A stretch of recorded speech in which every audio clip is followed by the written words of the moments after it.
Welcome to video number 6, and we're going to start getting technical, and I'm going to show you how to create a list within GetResponse. And a list is basically the first step. You can think of it like your campaign, and some autoresponder services will actually use campaign as the name of the list. So you'll see list, you'll see campaign, and it's pretty much all the same thing. Now, before we talk about different ways to build your list and different types of opt-ins like single opt-in or double opt-in confirmation lists, and which one is potentially better for you, when you create your lists, a lot of times a question might arise, which is, should you create a different list for every single product that you have? Should you create a different list for every different affiliate product that you're promoting? And the answer for that is this: yes. And the reason why is because when you're creating your list, you want to get as specific as possible. You don't want to have one list that covers 5 different products, because you're not going to know which product is which customer has purchased which product, right? And even if you can segment it further and deeper than that, like let's say somebody has purchased this product, but they also purchased like a one-time offer. Or this other list, you have somebody who purchased product A and did not buy any of the one-time offers. So that way you have a better view of who is actually on that list. And that way you understand exactly what stage they are coming from. Now, what I want to do now is talk about double opt-in versus single opt-in. And this is a very common question that is asked over and over again, and a very, very important question. Now, if you don't know what these are, pay close attention. We're going to talk more about what each of them are. And then, of course, we'll talk about the advantages and disadvantages. So single opt-in means if somebody subscribes to your email list, they go to your landing page, they fill in their name and their email address, and that's it. When they click submit, they get automatically added to your list. Now, here is the problem with that. If they do that, there's no way to prevent them from entering a fake email address. So nowadays, most people are very reluctant on giving out their email address. So therefore, there's a lot of email services out there that give you a disposable email address that only lasts sometimes 10 minutes. Now, the problem with that is that when you get fake subscribers, it will actually hurt you in the long run, especially when you email fake emails.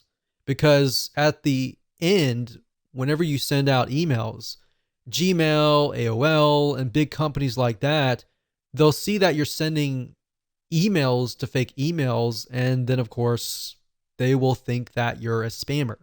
So what we found is 3 out of 9 times, or even more, sometimes even a half, most people will enter a fake email.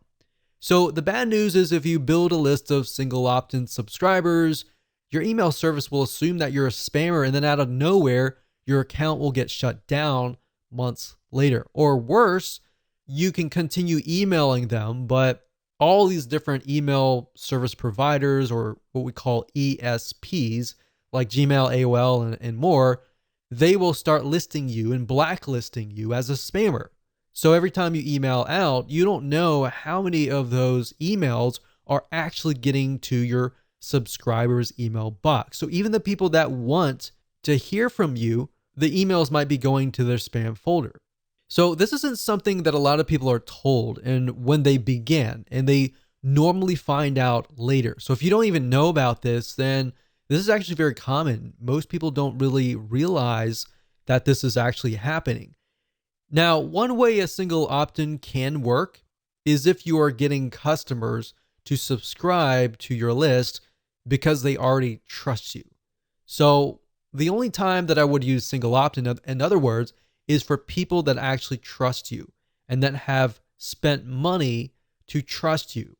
Here's what double opt-in is. Double opt-in is when somebody signs up, and let's use the example before where they fill in their name and email address on your landing page.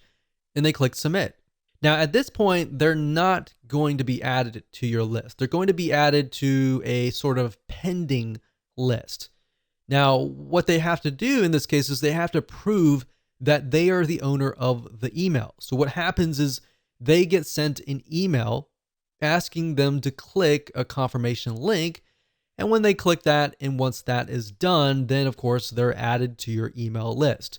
Now, if they fill in a name and email address and it's all fake, then of course, think about that. That email will never reach them. And that protects you by allowing you to build a quality list. So instead of building a big list of 1,000 people, you might be building a list of 100 or 200 people, but these people are basically saying, I want to hear from you. Now, there have been studies, there have been tests. Some say that double opt-in works better.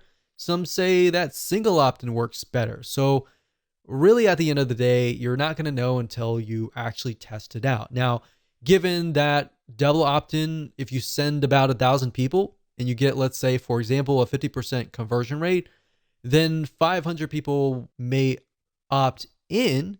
And if it's a single opt-in, then of course 500 people would be added to your list. But if you do double opt-in, 500 people may opt in, and maybe 100 of those are fake. And maybe you'll only get 300 people to actually confirm their email. But at the end of the day, what we found is double opt-in actually converts better. You're going to get a higher conversion rate, higher open rate, and higher click-through rate. That's going to help you as far as dealing with the email service providers like Gmail, AOL, and all these other email service providers. And your reputation will move up. Your emails, when you send them out, are going to land in people's email inboxes. And of course, because you're emailing people that want to hear from you. So that's why we found in our tests that you will actually get a higher rate of opens, a higher click-through rate. So like I said earlier, the downside is if you send 1,000 people to an opt-in list, that's going to be a much lower conversion rate. But at the end of the day, we recommend that you go for quality versus quantity. So now that that is out of the way and we've talked about the fundamentals and some advanced strategies, let me show you how to create a list within GetResponse and explain some details surrounding this feature inside of GetResponse.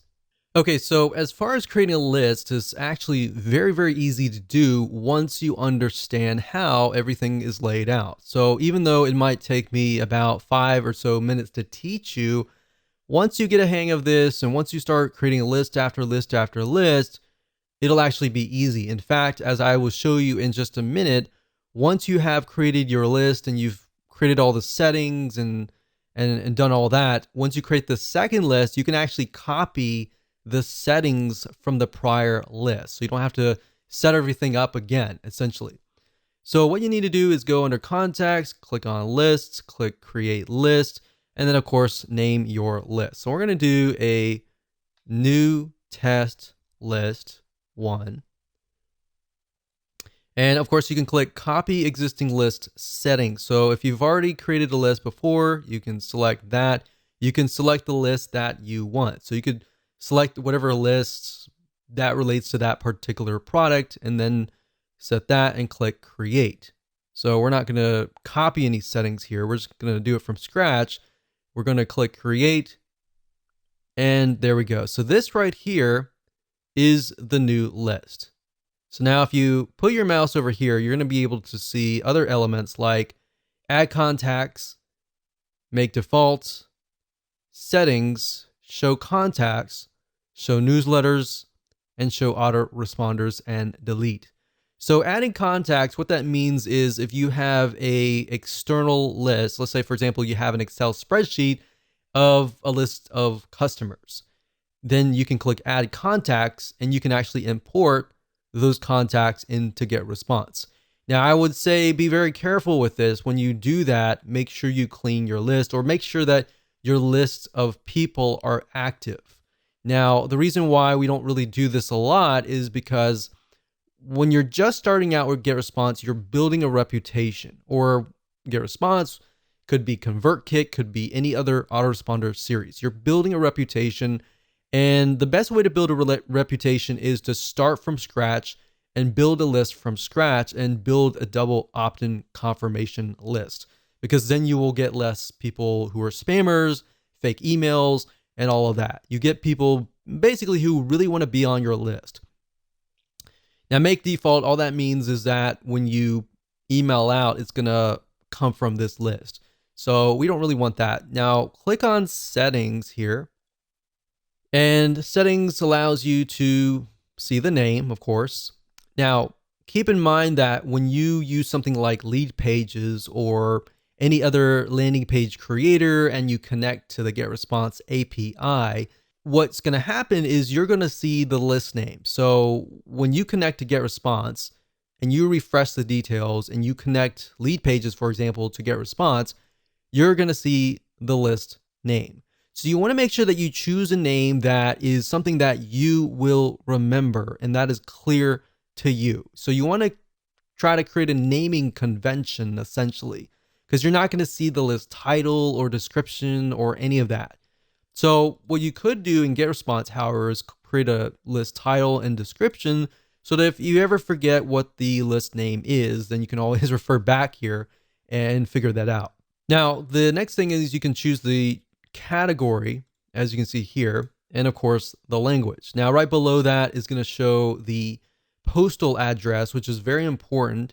And this address is going to show on all of your emails. So anytime you send out a newsletter broadcast, which is to everybody, or an autoresponder series, they're going to see your mailing address at the very bottom. So if you want to, for example, rent a UPS mailbox or a post box and put that there instead of putting your own private mailing address, that would be highly recommended for you to do. Now, of course, this just allows you to customize the list. You can add your logo and all of that. Now, if we click on subscription up at the top here, you can see that this option will allow you to receive subscription notifications. So basically, every time somebody signs up on your list, you will receive a notification.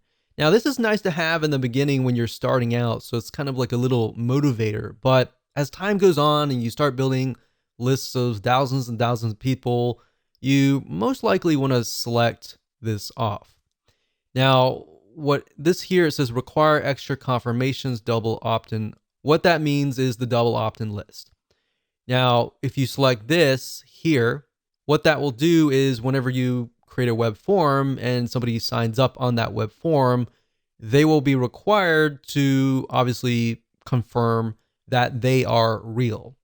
So we highly recommend that you do that. Now, API subscriptions, what that means is that if you're using a third-party system like Leadpages and you're connecting through API and somebody signs up through there, unless you select this, it won't be double opt-in. If you deselect this, then it'll be single opt-in. So that's the main differences between these two. Now it says preview pages your contacts will see. So this is very standard. Once you understand this, this will be standard throughout other systems. But the confirmation page is a page your contacts see after they confirm sign up. All right. So if somebody were to sign up via the web form and they click the confirmation link, they'll be sent directly to this page. And then, of course, the unsubscribe page is the page whenever they click the unsubscribe link. So unsubscribe success page basically means the page your contacts see after they unsubscribe. And of course, newsletter directory, your newsletter archive page. We don't really use that unless you want to show people all of your archives. And of course, you can tell the system where you want to host your confirmation page, either getresponse.com or a custom URL. So if you don't want to use getresponse.com's standard page and you want to use your own page on your own domain, you can select this and send them directly over to there. And of course, you got the confirmation message, and you can say, I want this message to be in HTML format or plain text. Now, if you're asking which one is better, it really depends depends. You're gonna definitely want to use HTML. Plain text is just plain text. There's no graphics, there's no nothing, it's just plain. So at the end of the day, it really depends on your list. And of course, you can change the confirmation message, which is the message that they'll receive saying, okay, we received a notification that you signed up on this list. Are you serious about this? Or was that actually you? So you can change the subject line to something that's related to what they signed up for. And then the from address is, of course, your email from. And if they want to reply to, you can send them to the same address or a different address. And of course, when you're done, you can click Save Confirmation Message. Now, if we go back over to here and go under the new test list 1 and put my mouse over here. So we went to settings and show contacts. All that does is just shows your contacts. So obviously, if you just created a new list, you're not going to have any contacts. If you do have some contacts, you'll be able to see that information there. Show newsletters basically allows you to do broadcasts. So if you click this, you can do that. And of course, show autoresponders will allow you to create an autoresponder, which we'll dive in further in the next video.